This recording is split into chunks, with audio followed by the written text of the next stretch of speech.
Hello, welcome back to another video. Welcome back to the YouTube channel, people. And yeah, welcome back to another video. Make sure to subscribe if you are new and like the video. We have lost subscribers. I don't know why. We've lost about 10. 10? I think 10. I'm not too sure. But we've lost quite a few subscribers for whatever reason. I'm not too sure. But we're trying to reach 1K before the end of the season. So if you haven't subscribed already, please subscribe. And yeah, let's get straight into it. I wanted to make this video as well. Hopefully, you checked out my Mohammed Kudus video if you haven't already, because there's been a lot of rage bait, a lot of discourse that I'm not really too fond of, if I'm completely honest with you. Um, for me, I think it's a load of nonsense, but we might as well talk about it.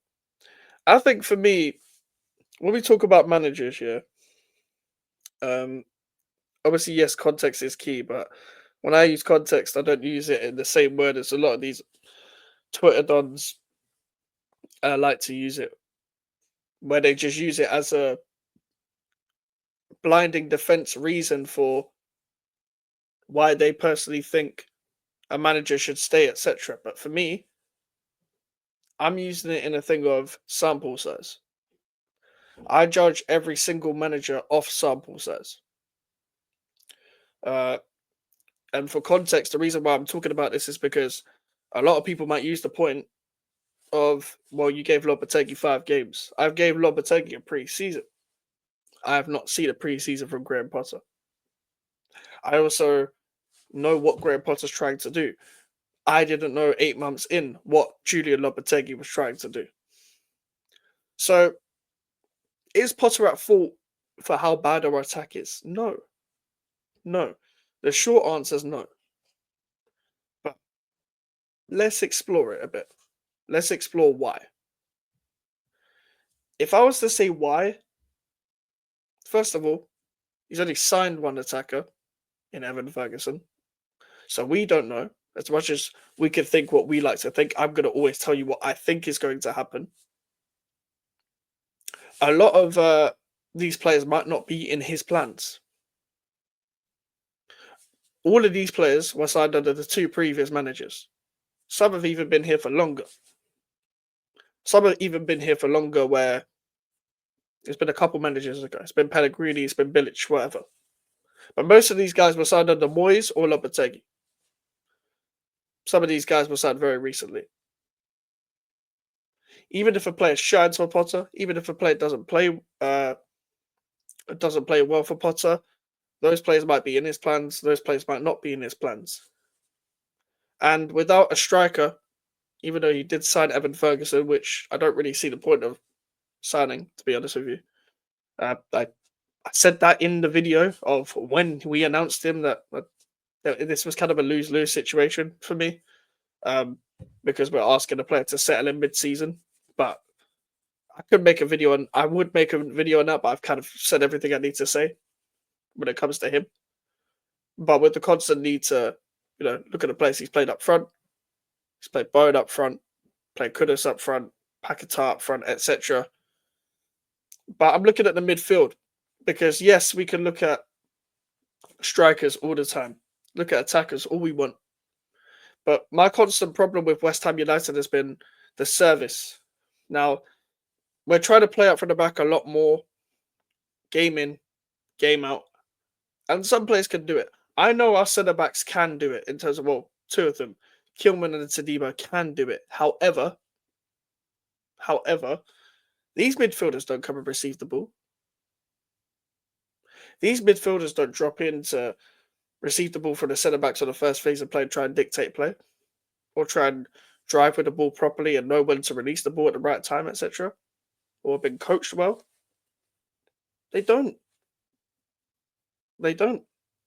Alvarez isn't that. Ward-Prowse isn't that. Souček isn't that. Rodriguez, who doesn't play, isn't that. Salah's a good player to an extent. We've not seen a good Lucas Paquetá in a while. So these are the kind of things that I'm looking at. So when we're talking about lowest created chances and lowest shots, etc., I've been complaining about that. And yeah, we need to set out differently. We don't need to play 5 defenders all the time. We don't need to play 3 holding midfielders all the time. However, these are the same players. from managers ago.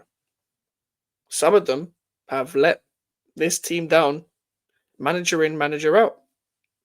Some of the players haven't.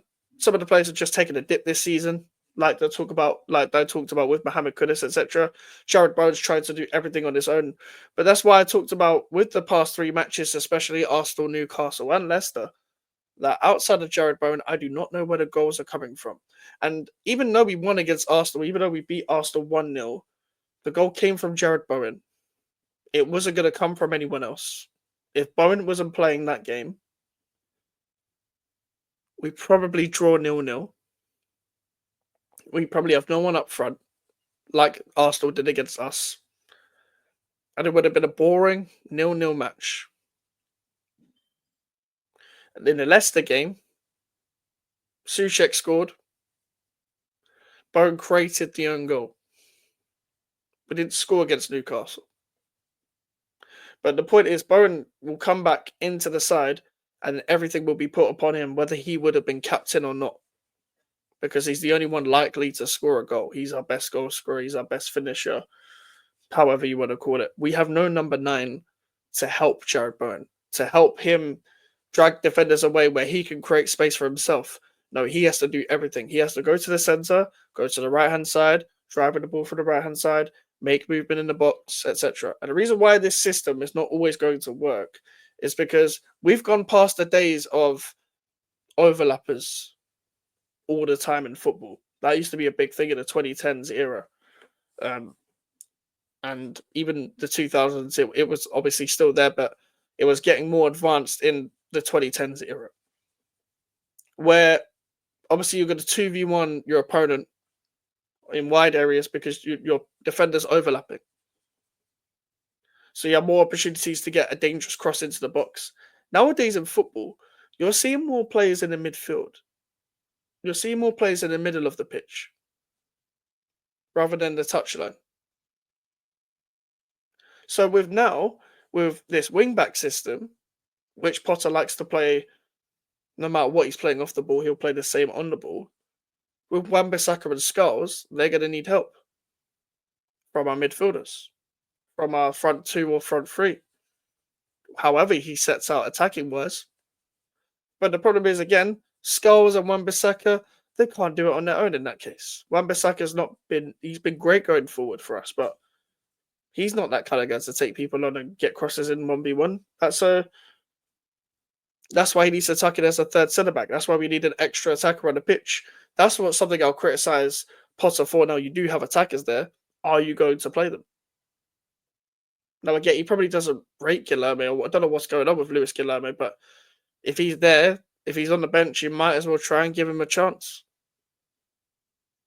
But the reason why I don't blame Potter is because how can you blame us being bottom in the league for most created shots, whatever, for the whole season from a manager who's been there for 2 months? And even people can be like, oh, but what about since Potter's been there as well? Did you expect Potter to rejuvenate a whole squad without a preseason? When a manager goes into a new team and they go to the start of the season, they have preparation. This man had no preparation. This man had 1 day to prepare for an FA Cup game. He was thrown into the deep end vividly, expeditiously, like straight in there. So this man has just had to face game upon game upon game upon game. He's only had a couple of times where he's had to prepare on the training ground for a long time. And we're going to need that international break because that game against Everton isn't going to be easy at all. And you're going from this team having to face a David Moyes style of play to a non-style of play in Lopetegui to then a Graham Potter possession-based, hard-to-beat defensively type of style of play where it's perfectly balanced. Some of these players have been there for all 3. So them having to take instructions from 3 different managers with 3 different philosophies is going to be draining. And it's going to take a lot of time to get used to being the team that's going to play more on the front foot than it is the team that's always sitting back. And Potter will find that balance in between sitting back and going forward, etc. So no, it's not his fault. The personnel was completely wrong.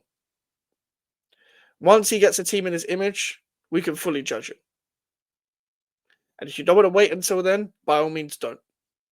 Don't. It's not my problem. But the reason why I'm saying wait for this manager for us to build a team in his image is because I can see what he's trying to do. Therefore, I want to see his team. With Lopetegui, I didn't know what he was trying to do. Therefore, I wanted him out. Simple conversation. But let me know what you guys think. Is Graham Potter at fault? Is it the personnel thing? Or is it the other way around? Put in the comments. I know this is going to cause discussion. Same with the Mohammed Kudus video. Make sure to leave a like on the video. Make sure to subscribe if you're new. Social media's on in the description if you want to follow me in the email for the inquiries. Trying to reach 1K subscribers before the end of the season. I'll see you guys later. Goodbye.